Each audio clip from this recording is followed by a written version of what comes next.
Selamat malam guys, berjumpa lagi dengan saya di channel Eko S Dananjaya. Saya ingin bercerita sedikit sebenarnya tentang pengalaman-pengalaman lucu atau konyol ya, pada waktu saya berada di Jakarta. Pada tahun 1989 atau 88 ya, saya agak lupa. Nah, kebetulan teman-teman di Jakarta itu yang tergabung di Yayasan Pijar itu sedang mengadakan seminar tentang lingkungan hidup. Seminarnya itu diadakan di pesantren Al-Kamal, Kedoya, Kebonjeruk, Jakarta Barat. Nah, pada waktu itu kebetulan saya di Jakarta, saya diajak oleh teman-teman panitia. Nah, kemudian pada waktu itu saya diajak oleh teman yang bernama Imron Hasibuan, atau panggilan akrabnya itu Ucok. Dia bilang begini, kok temenin saya yuk menjemput Pak Menteri Emil Salim. Waktu itu Pak Menteri sanggup untuk mengikuti acara di seminar itu dan mau mengisi. Nah, kemudian naik motor atau naik taksi? Saya jawab, kamu bisa naik motor nggak? Kok bisa? Punya SIM? Punya. Ya sudah, kita berangkat untuk mengejar waktu. Nah, saya berboncengan dengan si Ucok ini. Nah, pada waktu itu saya diberi arah, petunjuk arahnya itu si Imran Hasibuan ini, si Ucok. Udah lewat ini saja, pinggir jalan tol Tanjung Duren gitu ya. Nah, saya ikutin terus. Nah, sesampai di kantor lingkungan hidup, seingat saya di Merdeka Barat ya, dekat Istana Negara. Nah, kita sudah ditunggu oleh protokoler. Ternyata Pak Emil Salimnya itu mendadak tidak bisa hadir. Kemudian diwakilkan kepada Dirjen, kalau salah, Dirjen Lingkungan Hidup waktu itu. Nah, si Ucok ini kan diminta oleh Pak Dirjen satu mobil gitu. Nah, dia bilang pada saya, kamu pulang sendiri berani nggak? Oh ya, berani lah. Tahu jalannya? Tahu.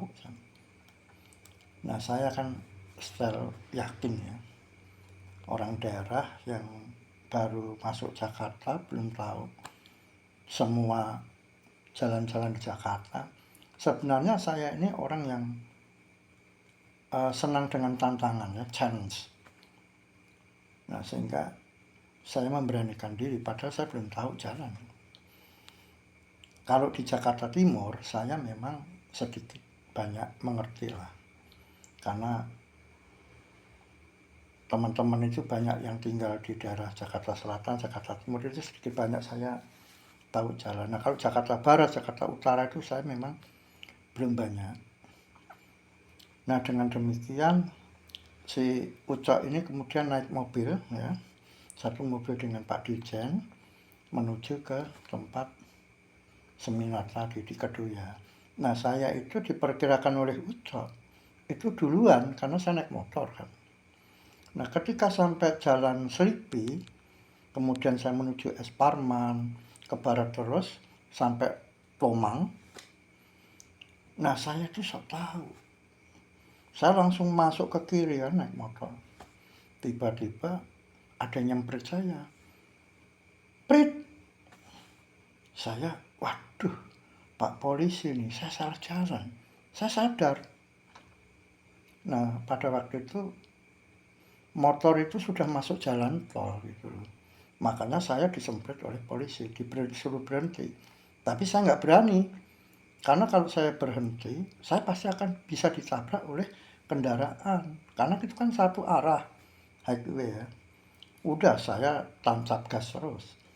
Saya sudah bilang ditangkap aja lah, memang saya salah kan. Nggak taunya dikejar tuh di belakang saya. Ada mobil polisi ya, pakai mobil 2 orang yang nyemprit saya tadi, ngejar pakai pakai mobil. Sampailah di pintu gerbang pembayaran tiket di Kebon Jeruk. Terus kemudian ternyata di sana sudah ada 3 polisi yang menunggu saya di gerbang ini. Ketika saya sudah keluar, itu gerbang itu petugasnya menggunakan loudspeaker. Yang naik motor belum bayar katanya. Yang naik motor silahkan membayar tiket dulu. Waduh, saya kemudian membayar tiket. Saya tanya sama petugas tiketnya, Mas, ini motor kok bayar? Ini kan peraturannya kan mobil yang bayar. Pak, semua yang lewat jalan tol harus bayar. Saya juga heran, Pak, sampean kok naik motor berani-berani. Saya baru tahu ini ada orang naik motor masuk jalan tol. Dia bilang, petugas tol bilang gitu pada saya. Wah, saya salah jalan, Mas. Terus akhirnya saya dibawa 3 polisi tadi kan ke polsek. Itu sebelahnya pos polisi lah, bukan polsek. Sebelahnya tiket tol tadi. Kemudian saya diintegrasi. Dari mana, Mas? Oh, saya dari kantor lingkungan hidup. Saya jelaskan lah seperti semula bahwa tapi kok Anda kok berani masuk jalan tol? Ya saya sebenarnya nggak berani, Pak. Tapi kan saya nggak tahu itu jalan tol. Waduh, Mas, saya aja polisi aja nggak berani melewat jalan tol. Kok Anda berani-beraninya? Loh, saya itu nggak tahu kalau itu jalan tol. Karena ingat saya waktu berangkat tuh lewat pinggir jalan tol. Jalan Tanjung Duren pinggir itu. Oh iya, Anda salah, Mas, masuknya. Makanya, terus gimana dong, saya bilang. Begini, saya tidak mencurigai Anda pencuri atau apa ya. Iya, terus kemudian surat-surat ada, SIM, SNK ada. Ini motornya Anda? Bukan, Pak. Ini saya pinjam sama namanya Mas Hakim Hatta. Oh, bisa nggak orangnya dibawa ke sini supaya motor ini bisa keluar? Karena ini bukan motor Anda, saya ingin bukti-bukti. Boleh? Nah, kemudian saya tuh naik Gojek gitu. Saya bilang, Pak polisi, diantar dong saya biar cepat ke Kedoya. Saya mau ngasih tahu panitia, saya terlambat ini. Wah, saya nggak bisa, Pak, saya tugas, Pak. Saya negosiasi nggak bisa. Udah, Mas, aja, Pak, cari Gojek aja situ di pangkalan ada tuh. Akhirnya saya naik Gojek sampai di Kedoya. Nah, teman-teman panitia itu malah mengerubungi saya. Kok kamu kemana aja sih, kok lama sekali dari kantor lingkungan hidup? Ya, saya ini ditangkap polisi masuk jalan tol. Teman-teman panitia itu nggak percaya kalau saya masuk jalan tol. Wah, kamu bohong, kamu mengada-ada ini. Jangan-jangan kamu main dulu kemana gitu. Enggak, justru saya datang ke sini tuh mau ngajak Hakim Hatta untuk mengambil motor yang ditahan polisi. Di mana? Di Kebon Jeruk. Nah, akhirnya saya bersama Hakim Hatta itu diantarlah bertiga naik mobil gitu, mau ngambil motor itu. Nah, setelah sampai di kantor polisi, nah ini ada yang miss lagi nih. Ditanya sama polisinya, namanya siapa, Mas? Hakim Hatta, Pak. Oh, yang diceritakan Pak Eko, Mas Eko. Iya, betul. Ini motor Anda? Bukan, Pak, saya pinjam. Waduh, polisinya malah bingung lagi. Pinjam sama siapa? Ini saya pinjam sama namanya Mas Pratoyo Budoyo.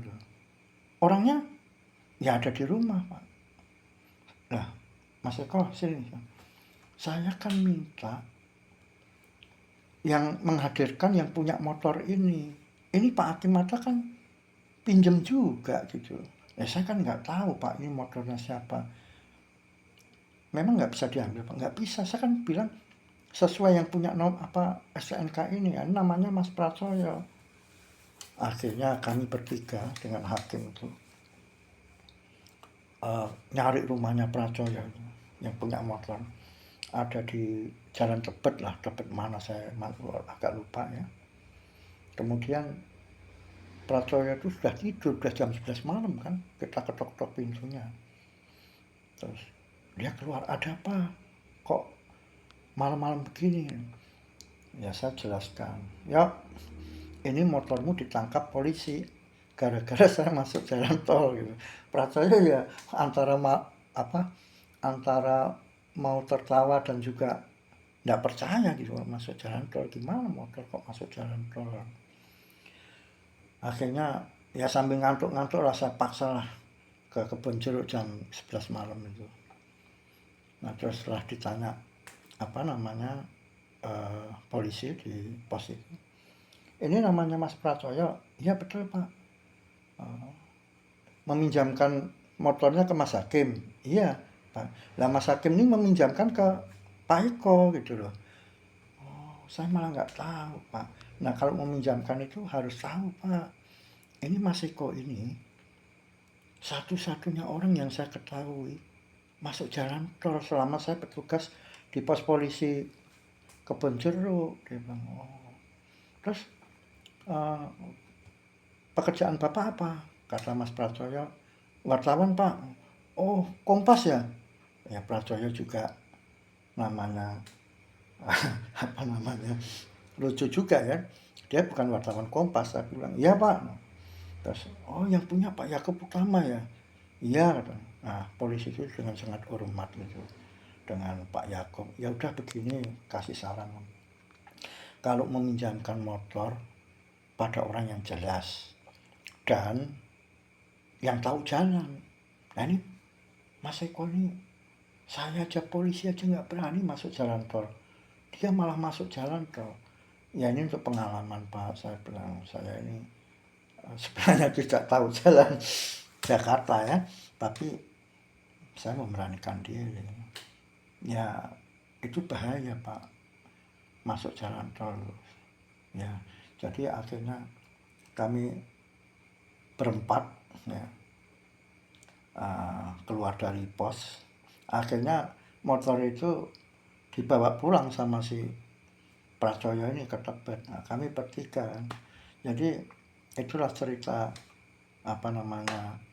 yang konyol ya bagi saya ya.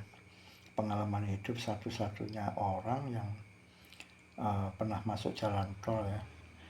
Sedangkan polisi dan penjaga tiket tol Kebon Jeruk itu baru mengetahui ada orang yang naik motor masuk jalan tol pertama kali, yaitu saya. Saya kira itu guys, nanti akan ada cerita-cerita yang konyol dan lucu ya mungkin untuk hiburan saja lah ya, untuk pengalaman hidupnya akan berlanjut. Saya kira itu. Terima kasih. Wassalamualaikum.